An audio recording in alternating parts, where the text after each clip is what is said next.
somewhere beneath the red soil of southern Mindanao. A bulldozer operator doing routine irrigation work in 1981 had no idea that the earth he was ripping open had been guarding one of the most extraordinary secrets in human history. His machine struck something hard, something that caught the light in a way that soil simply does not. Within hours, what emerged from the ground would silence archaeologists, rattle historians, and permanently rewrite everything the world thought it knew about a civilization that colonial narratives had spent centuries pretending never existed. The artifacts that surfaced that afternoon were not rough. They were not crude.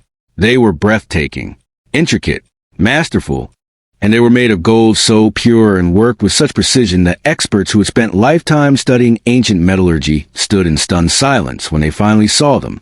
The Philippine archipelago is a place most people associate with beaches, colonial churches, and the Spanish legacy that stamped its culture for over 300 years. But long before any European ship ever crossed the horizon into these islands, something remarkable was already here. A civilization so wealthy, so skilled, and so connected to the wider world that it traded with China, absorbed the artistic traditions of India, and produced goldsmiths whose work has no equal in Southeast Asia. This is not a story that colonialism wanted told. It is a story that was buried, quite literally, under the ground. And it is only now, piece by piece, artifact by shimmering artifact, that the full picture is beginning to emerge. The discovery in the hamlet of Magroing near what is now Butuan City in 1981 is known today as the Surigao Treasure and remains the single largest hoard of pre-colonial gold ever recovered in the Philippines. What came out of that irrigation trench included ceremonial weapons, body ornaments, intricately designed belts, ritual bowls, necklaces of breathtaking complexity, and death masks so finely crafted they could only have come from the hands of a master. The collection spans the 10th to the 13th century, a period historians now refer to as the golden age of early Filipino civilization. These were not trinkets. They were the possessions of royalty, the sacred regalia of a ruling family whose name history never recorded, but whose power spoke loudly through every gram of gold they left behind. What makes the Surigao treasure particularly staggering is the technique visible in every piece. Ancient Filipino goldsmiths were not simply melting metal and pouring it into molds. They were using repoussé, a method of hammering designs from behind a thin sheet of gold, to create raised surfaces of extraordinary detail. They were using filigree, the delicate art of twisting fine threads of gold into lace-like patterns so intricate they challenged even modern craftspeople to replicate them. They were achieving results that the world would not have credited to a pre-colonial island society had the physical evidence not been sitting right there, undeniable and gleaming, in the collections of the Ayala Museum in Manila. To understand how a civilization this sophisticated could have been so thoroughly erased from global consciousness, you have to understand what colonialism actually does to history. When Spanish ships arrived in the Philippines in the 16th century, they did not encounter a primitive people scratching a living from the jungle. They encountered communities draped in gold. The early accounts of Spanish colonizers are remarkably candid about this, almost despite themselves. They documented gold earrings, gold armbands, gold leg bands, gold chains, gold collars, gold wristlets, gold finger rings. Gold was everywhere, on bodies, on weapons, in trade. And rather than recording this as evidence of an advanced society, the colonial machinery simply absorbed the wealth, melted it down, shipped it out, and replaced the narrative with one more convenient to conquest. The story of sophisticated pre-colonial Philippines was not lost by accident. It was buried with deliberate efficiency. The written record from this period is heartbreakingly thin.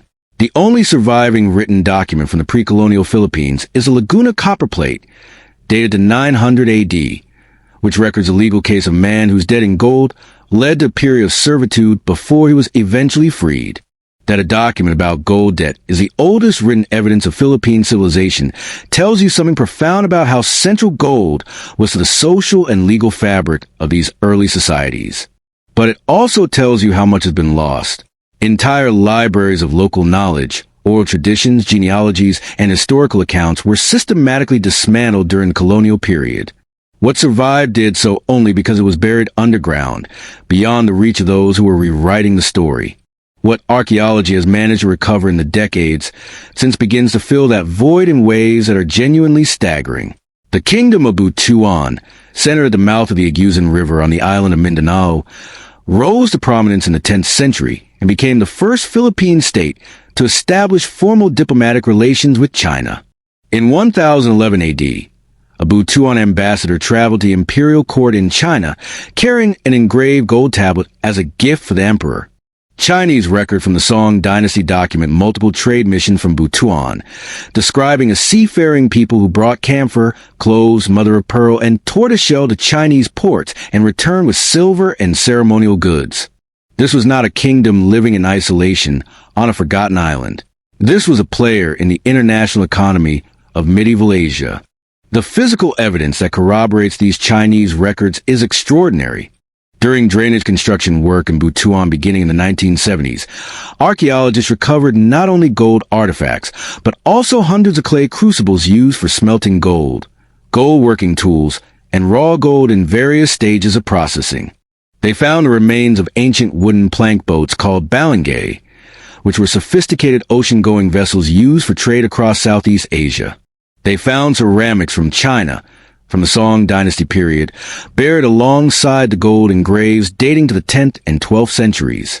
The picture that assembles from all of this is of a thriving, outward-looking civilization deeply embedded in the maritime trade routes that connected Asia long before European exploration redrew the world map. Gold in the pre-colonial Philippines was never simply a material. It was a language.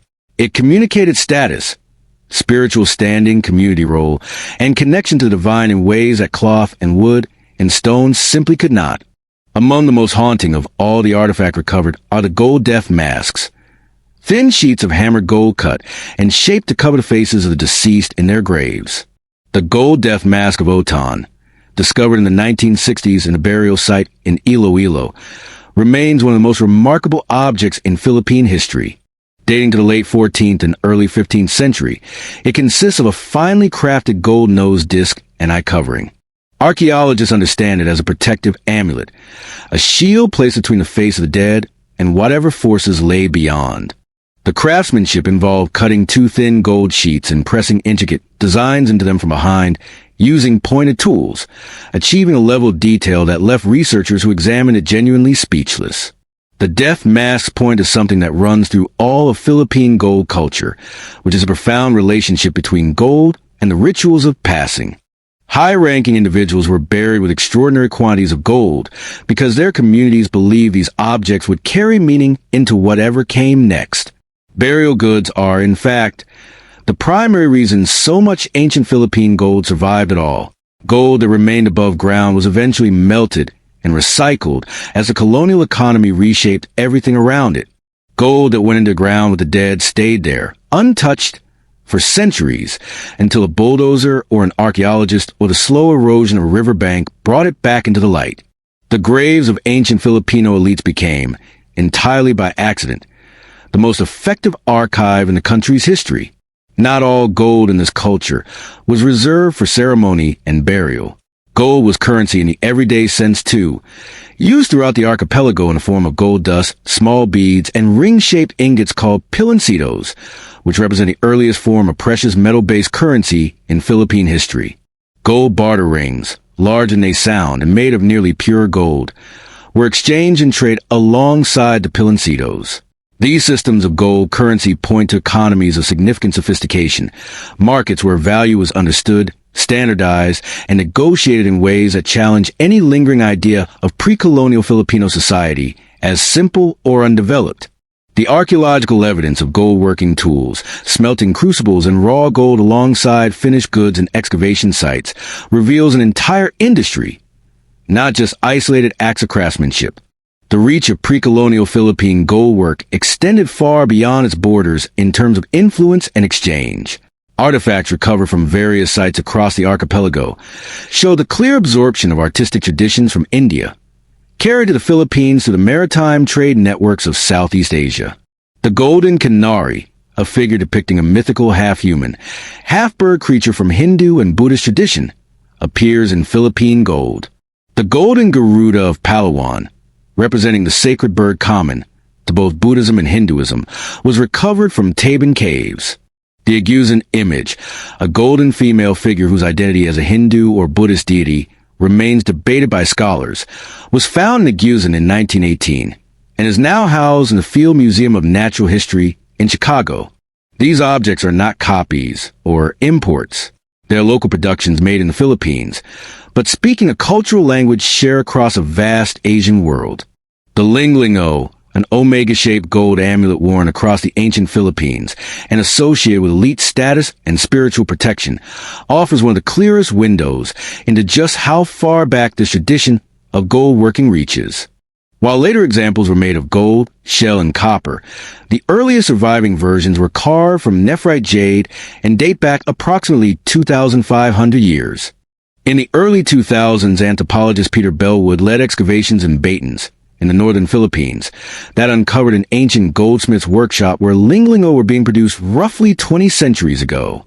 This single discovery pushed back the known timeline of organized, skilled metalworking in the Philippines by a margin that forced researchers to reconsider everything they thought they knew about when this tradition began and how deep its roots actually ran. The modern world encounter with ancient Philippine gold has taken place primarily through two major institutions. The Ayala Museum in Makati houses the Gold of Ancestors exhibit, which displays over 1,000 pre-colonial gold artifacts, including items from the Surigao Treasure and other major archaeological finds, offering the most concentrated public view of this heritage available anywhere. The National Museum of the Philippines maintains additional collections that trace the full arc of indigenous craftsmanship from the prehistoric period forward. In 2015, the Asia Society in New York mounted an exhibition called Philippine Gold, Treasures of Forgotten Kingdoms, which brought more than 100 of these artifacts to international audiences for the first time. The response from people who saw the exhibition was consistently the same. Shock. Genuine, undiluted shock that objects of this quality, from a civilization of this sophistication, had existed for so long without the wider world knowing. That shock is itself a kind of reckoning. It is a confrontation with the gap between what history chose to record and what actually happened. The pre-colonial Philippines was not a blank canvas waiting to receive the brushstrokes of colonialism. It was already a painting, rich and detailed and extraordinary, and the tragedy is not simply that so much it was destroyed. The tragedy is that the destruction was so thorough and so sustained that even the descendants of the people who made this gold grew up not knowing it had existed. Schools taught colonial histories. Museums, where they existed at all, struggled for funding and public support. The ancient gold-working tradition that had connected the Philippines to the wider Asian world for over 1,000 years became a secret buried in the earth, waiting for someone to accidentally drive a piece of heavy machinery through it. What remains now is both a treasure and a question. The gold that has been recovered is extraordinary. The Ayala Museum's collections alone contain artifacts of quality and complexity that place ancient Filipino goldsmithing among the finest metalworking traditions anywhere on Earth during the medieval period. But researchers and historians are keenly aware that what has been found is almost certainly a fraction of what was once there. The Philippines is still estimated to hold nearly $1 trillion worth of untapped gold deposits beneath its surface. The Earth has not given up all of its secrets. And for every artifact that sits safely in a museum case, there are almost certainly others still buried in unmarked graves, in river sediments, in the soil of villages whose names history has not yet remembered. The story of ancient Philippine gold is not over. It is simply waiting, as it has always waited, for the right moment to come back into the light.